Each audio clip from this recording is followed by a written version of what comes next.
Bom, começa agora uma aula voltada à apresentação de 4 diagramas, né, diagrama de objetos, de estrutura composta, de utilização e de temporização, que são basicamente diagramas usados em situações especiais, como a gente vai ver na aula que trata a sua aplicação, que não é essa, aqui é apenas a apresentação dos diagramas. Então, o objetivo é exatamente a apresentação desses 4 diagramas que eu mencionei, que aí estão colocados. Bom, essa aula vai ser dividida em 4 partes. Cada uma das partes tratará um desses diagramas. Então agora, a parte 1, né, trataremos o diagrama de objetos. Muito bem. O que é o diagrama de objetos? Está dito ali. Bom, ele é uma variação do diagrama de classes. Ele representa classes? Não. Mas ele tem muitas semelhanças com o diagrama de classes, como a gente vai ver. Ele não me dá visão de classes, né? Mas das instâncias das classes, que está colocado ali no segundo ponto. Visão de um conjunto de instâncias existentes em tempo de execução em algum instante da execução do programa. Então ali eu coloco uma espécie de fotografia dos objetos. Então vejam, quando nós pensamos num diagrama de classes, qual é a ideia do diagrama de classes?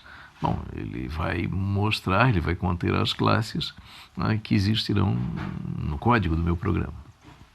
E o diagrama de objetos? Bom, o diagrama de objetos mostra objetos que são instâncias das classes, mas quando as instâncias das classes existem, o programa é posto em execução. Então, quando o programa é posto em execução, o que acontece com as instâncias?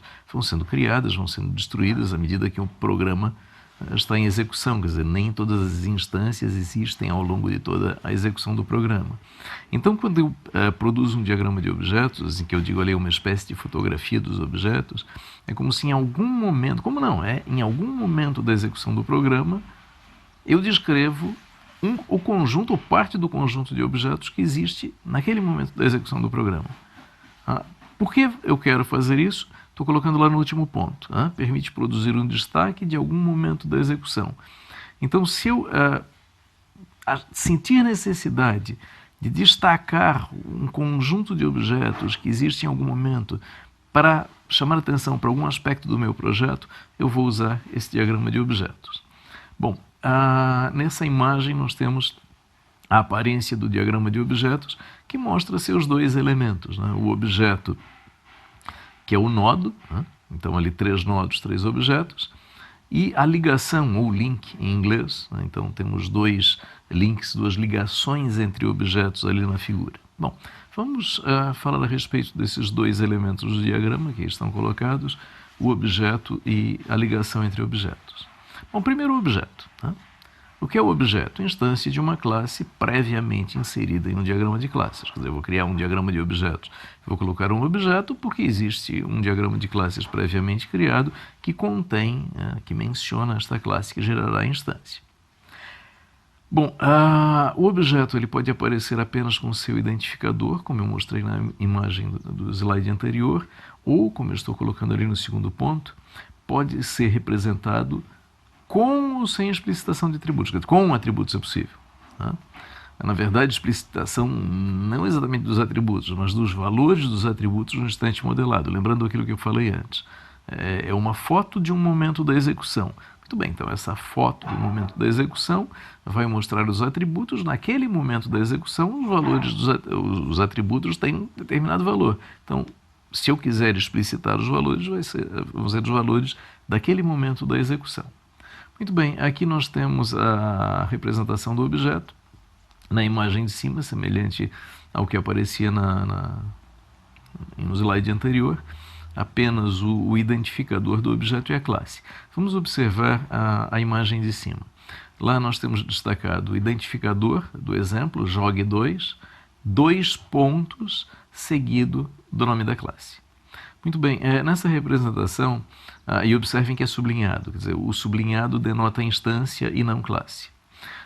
Observa que o identificador do objeto ele é dispensável.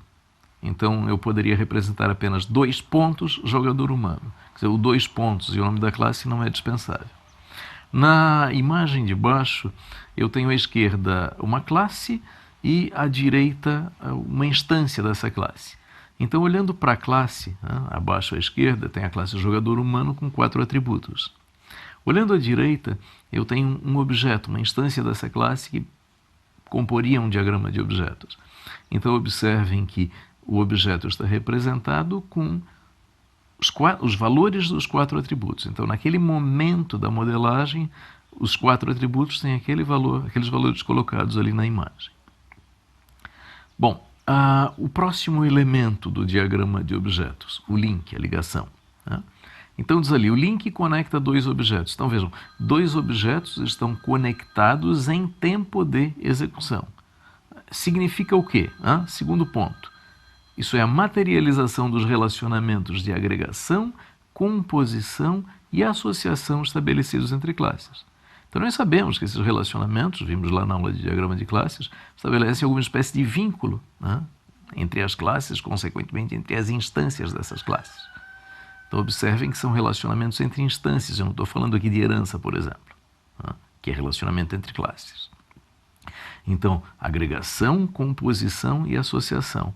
Isso a gente representa no diagrama de classes, que diz, olha, há alguma espécie de vínculo entre as classes.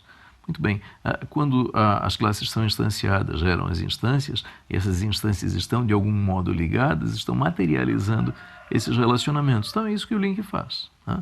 E ali está no último ponto representado por uma linha, né? Como está aqui nessa imagem. Né? Então essa imagem, o quê? Me mostra um exemplo, na verdade o mesmo exemplo anterior, né? E estou dizendo ali, exemplo, destaque a presença de uma instância de jogador humano e outra de jogador automático na opção usuário contra programa do jogo da velha. Muito bem, uma observação, essa imagem na verdade não é exatamente igual àquela que apareceu alguns slides atrás. Lá naquela apresentação anterior, eu tinha em cima uma instância de tabuleiro e embaixo, né, a instância de tabuleiro ligada a 2 instâncias de jogador humano. Aqui nessa outra imagem, eu tenho uma instância de tabuleiro ligada a uma instância de jogador humano e a uma instância de jogador automático. O que eu estou querendo destacar com isso? Eu estou querendo destacar uma característica do jogo da velha, e esses diagramas foram criados no contexto do jogo da velha, que a gente usa como exemplo aqui nessas aulas, que diz o quê? Olha, foi criado um jogo da velha com a opção jogador contra jogador, usuário contra usuário, e a opção usuário contra o programa. Bom, a classe jogador automático é exatamente a classe que joga contra o programa. Aliás, que joga pelo programa, que é o programa que joga contra o usuário. Então, quando eu crio 2 diagramas de objetos como esse que eu criei, onde o tabuleiro é associado a 2 instâncias de jogador humano, e outra, esta que aí está, o tabuleiro é associado a uma instância de jogador humano e outra de jogador automático, eu estou dizendo que, olha, em tempo de execução, as 2 possibilidades de configuração dessa combinação de jogadores, lembrando que lá no jogo da velha nós temos o que? O tabuleiro associado a jogador, que é superclasse abstrata, né? Superclasse dessas 2 classes, jogador humano e jogador automático. Eu estou dizendo o seguinte, olha, as 2 possibilidades em tempo de execução é o que? O tabuleiro estar associado a 2 jogadores humanos, que significa a modalidade usuário contra usuário, ou da forma como está nesta imagem, que significa a opção usuário contra programa. Muito bem, aqui nós encerramos então esse diagrama de objetos. Ele é um diagrama muito simples, 2 elementos sintáticos apenas, tá? Então fechamos a parte 1, na parte 2 nós vamos ver a estrutura composta e nas demais os demais diagramas. Ok? Muito bem, encerramos